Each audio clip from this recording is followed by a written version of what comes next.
esta partecita de las afasias fluidas, ya que no quedó grabado. Entonces, estamos hablando de las afasias cuyo lenguaje es fluido, ¿sí? Que son 4 básicamente, ¿no? La afasia de Wernicke, la afasia anómica, la afasia transcortical sensorial y la afasia de conducción. Muy bien, vamos a comenzar a hablar entonces de nuestra afasia fluida más famosa, que es la afasia de Wernicke o de Wernicke, como quieran llamarlo, descrita por Carl Wernicke.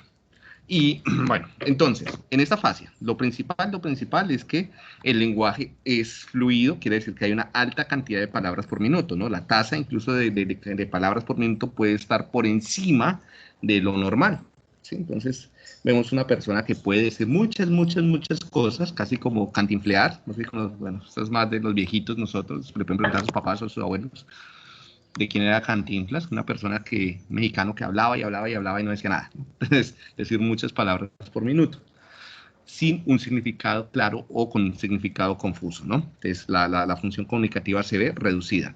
Entonces, tenemos una fluidez verbal, pero con altísima cantidad de errores, tanto errores semánticos principalmente, como errores fonológicos, es decir, parafasias, ¿sí? Anomias frecuentes, es decir, que no encuentra las palabras en el lenguaje, jergafasia o jergoafasia, es decir, hablar sin un sentido, sin un significado claro.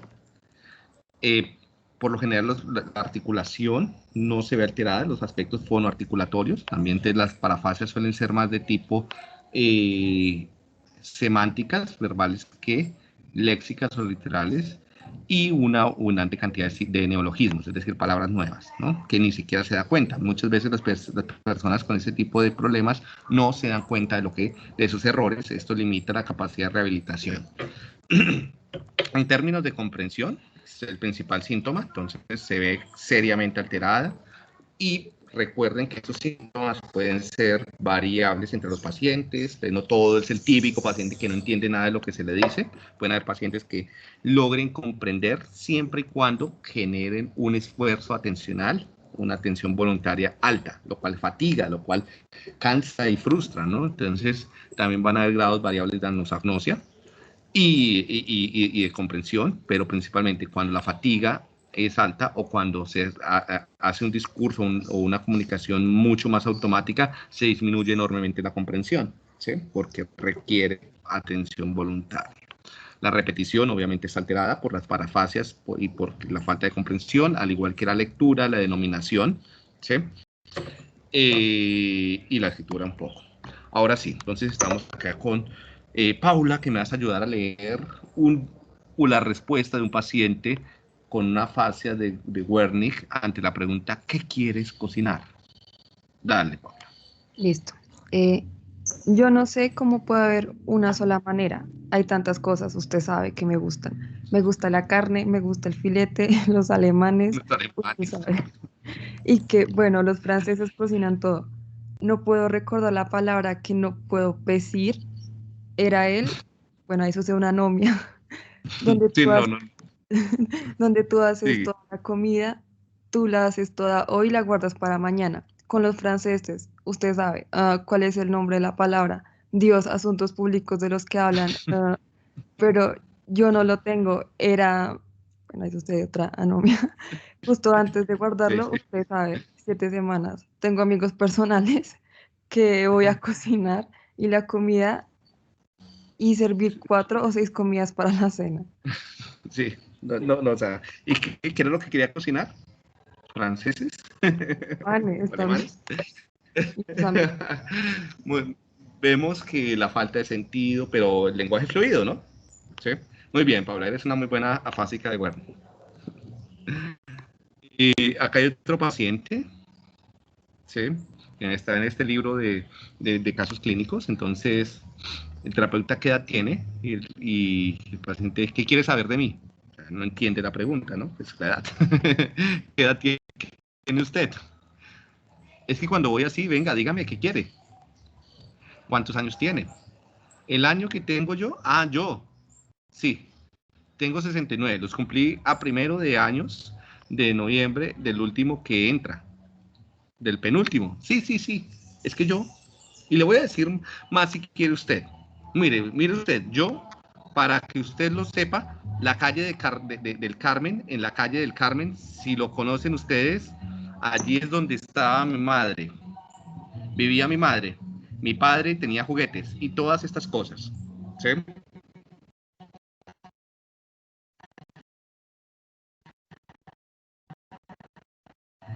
Cuenta que con alteraciones graves en el sentido, en el significado. Muy bien. Algunas parafrases. Entonces, por ejemplo, le dice repita. Gato, tato, brillar, puñal. ¿Sí? Muchas parafrases. Avión, piñón. Casi todas son fonológicas.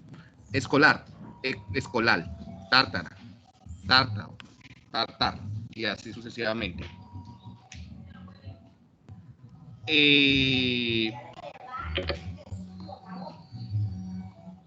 Vemos acá la escritura también un poco alterada. Sí, bueno, se conservan las palabras automáticas, pero graves alteraciones en la comprensión. Y las lesiones más típicas en la fascia de Wernicke. Y las alteraciones más típicas en la fascia de Wernicke entonces serán alteraciones posteriores. Sí, principalmente alteraciones que involucran el giro temporal superior, más en los ámbitos posteriores. También pueden componer alteraciones en el giro temporal medial, en el lóbulo parietal inferior, área supramarginal y angular, y en los tractos que comunican estas regiones. ¿Sí? Bueno, entonces no es solamente el área de Wernicke, ¿no? Es muy raro encontrar una lesión pura del área de Wernicke. Es más, muchas veces incluso lesiones en el área de Wernicke raramente conllevan a fascia de Wernicke. Por eso es que ese concepto ya no sirve, ¿no? El de Wernicke. O sea, porque una fascia en el área de la cual se le atribuye a Wernicke no genera fascia de Wernicke, genera otro tipo, incluso puede que no genere alteraciones porque es muy pequeña la lesión. ¿Sí? Y con múltiples alteraciones funcionales dependiendo de la historia de vida de la persona. Muy bien, eso sería como nuestra fase de Wernicke. La fase de conducción es una fase que muchas veces se debe a lesiones en el fascículo arqueado o en algunos de los tractos, en la ínsula, o lesiones posteriores en el lóbulo temporal posterior. ¿Sí? O sea, eso no cumple el modelo de Wernicke-Geswitz que primero se ha propuesto, que era solamente el fascículo arqueado. La característica también, el lenguaje es fluido, pero vamos a encontrar bastantes parafasias, principalmente fonológicas, por una alteración en la comunicación entre estas áreas sensoriales y motoras. También hay abundantes anomias, la comprensión se mantiene muy bien, el problema típico, incluso muchas veces los errores afásicos pasan encubiertos hasta que se hace una buena evaluación, ¿no? Porque los errores se observan cuando se le pide a la persona principalmente que haga repeticiones, que copie, no tanto que escriba espontáneamente, sino cuando debe copiar, ¿sí? O cuando debe leer en voz alta, porque hay alteraciones en la comunicación entre las áreas sensoriales, fonológicas y las áreas articulatorias, ¿sí? Premotoras. Entonces la comprensión relativamente buena, la repetición es lo que más se ve alterado, la denominación, puede haber una denominación con parafasias fonológicas, dependiendo también del paciente, y por lo general este tipo de afasia se recupera, tiene un buen pronóstico, ¿no? Vemos aquí algunos pacientes, diferentes daños en la fascia de conducción, subcorticales casi todos, y posteriores, ¿sí? Y acá entonces, terapeuta, buenos días, ¿cómo está? Buenas, bien, bien. Terapeuta, ¿podrías contarme de qué te ha pasado? Pues que iba en mi no logra llegar, iba a decir coche, ¿no? Entonces aquí tuvo problemas para encontrar los fonemas, coche, ¿sí? Y no podía más, me puse malo porque me dio algo, señala la cabeza, aquí, después estaba hablando del ACV, el accidente cerebrovascular, en tu cabeza, en el cerebro, eso, en el tere, sí, cerebro, pero todo es muy fluido, ¿sí? No es lo mismo que la fascia de Broca, ¿sí?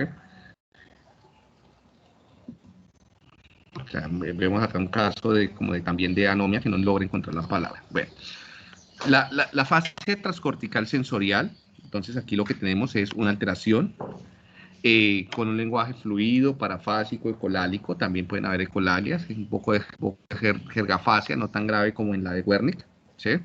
Con circunloquios, donde la comprensión verbal no se ve tan alterada como en la fase de Wernicke, ¿sí? Entonces esta sería la diferencia clave con respecto a la fase de Wernicke, y es que aquí la comprensión no está tan gravemente alterada. La repetición suele ser normal, o relativamente normal, ¿sí? Y pues aspectos como el señalamiento, denominación y lectura en voz alta y escritura pueden estar afectados, ¿sí? Por los problemas un poquito de comprensión, ¿sí? Entonces, bueno.